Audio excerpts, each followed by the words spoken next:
ಇವತ್ತು ಬೆಳಗ್ಗೆ ನಮ್ಮ ಕೃಷಿ ಹೊಂಡದ ಹತ್ರ ಕಲ್ಲುಗಳಿದ್ವು. ಅದಕ್ಕೆ JCB ಹೇಳಿದೆ ಅದನ್ನ ತುಂಬಸಕ. ಯಾಕಪ್ಪ ಅಂತಂದ್ರೆ ಮೊನ್ನೆ ಕಲ್ಲುಗದಾಗ ಒಂದು 2-3 ಸಲ ನಾನು ನನ್ನ ಫ್ರೆಂಡ್ಸ್ ಎಲ್ಲ ಅವುಗಳು ನೋಡಿದ್ರೆ ಅದಕ್ಕೋಸ್ಕರ ಅದನ್ನ ಕ್ಲೀನ್ ಮಾಡೋಣ ಅಂದ್ಬಿಟ್ಟು ಟ್ಯಾಕ್ಟಿಕ್ ಹೇಳಿದ್ದೆ.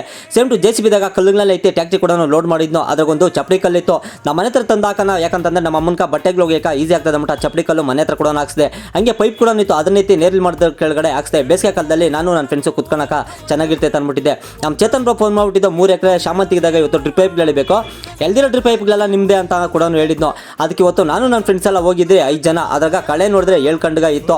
ಸರಿ ಡ್ರಿಪ್ ಪೈಪ್ ನಮ್ಗೆ ಕೇಳೋನಲ್ಲ, ನಮಗೆ ಆತೈತೆ ಕಾಸುಗಳೆಲ್ಲ ಅಂದ್ಬಿಟ್ಟಿದ್ದೆ. ನಾನು ನನ್ನ ಫ್ರೆಂಡ್ಸು ಕ್ಲೀನಾಗಿ ಆ ಡ್ರಿಪ್ ಪೈಪ್ನೆಲ್ಲ ಕ್ಲೀನಾಗಿ ಹಿಂಗಿಡ್ಸ್ಕೊಂಡ್ ಬರ್ತಾ ಇದ್ದೆ. ಅದರಲ್ಲಿ ಅವುಗಳು ಒಂದು 2-3 ಕೂಡ ಕಾಣಿಸ್ತು.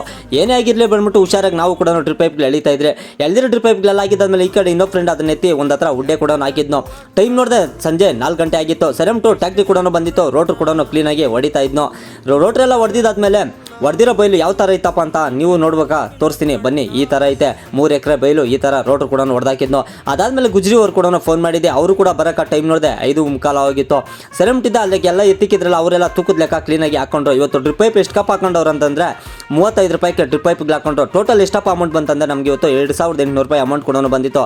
ಆ ಅಮೌಂಟು ನಾನು ಎತ್ಕೊಂಡಿಲ್ಲ, ನನ್ನ ಫ್ರೆಂಡ್ಸ್ ಇತ್ಕೊಂಡು ಎಲ್ಲರೂ ಜಾಲಿ ಮಾಡೋಣ ಅಂತಂದ್ಬಿಟ್ಟು ಕಬಾಬು, ನೀರು ಮತ್ತು ಊಟ ಕೂಡ ತರಿಸಿದ್ರು.